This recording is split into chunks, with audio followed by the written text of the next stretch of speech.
Okay, so it seems like when the word problem gives us two values, 2 points, or two data points, then we know how to solve it.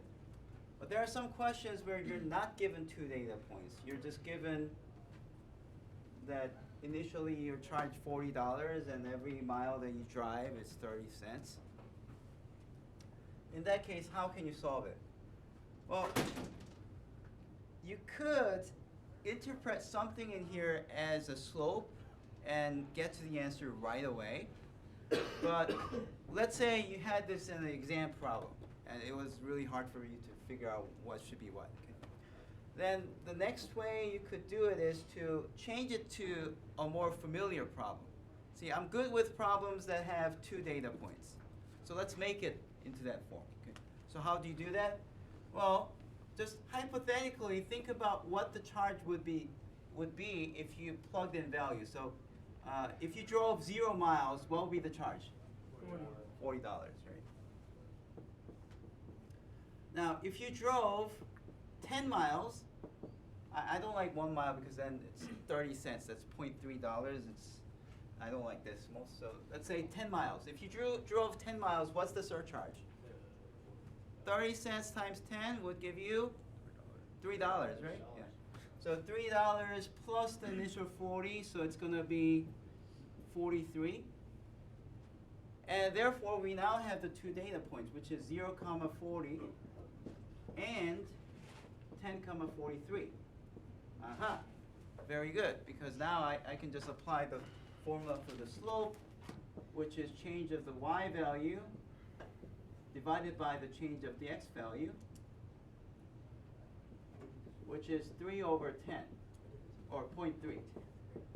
Okay.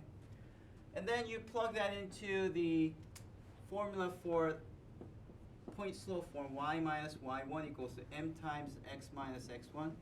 I think this is like my 10th time writing this formula, but I still want to write it because it's really important. Okay. So you have y minus, what's y1? That's 40. What's m? That's 0.3. What's x1? That's 0. Multiply them out and add 40. You get 0.3x plus 40. And by the way, because we're looking for the function that gives you that, so you should write it as f of x. So f of x is equal to 0.3x plus 40. So that's the answer.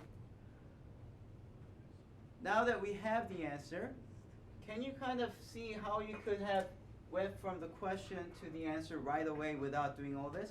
Yeah. How? It's $40 initially, and it's $0.3 for every mile.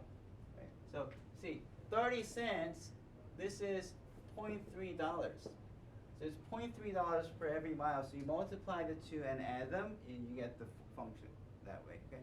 So that could have been a more straightforward way to do it. But what I'm trying to show you is that, let's say sometimes when you're really nervous during the exam, you can't think straight. In that case, you need to know how to turn a problem that's not so familiar into something that you're more familiar with. Okay? So I'm trying to show you how you can transform a question to a more familiar one to solve it. Yes? Our next exam, can we use a calculator? That's a different discussion.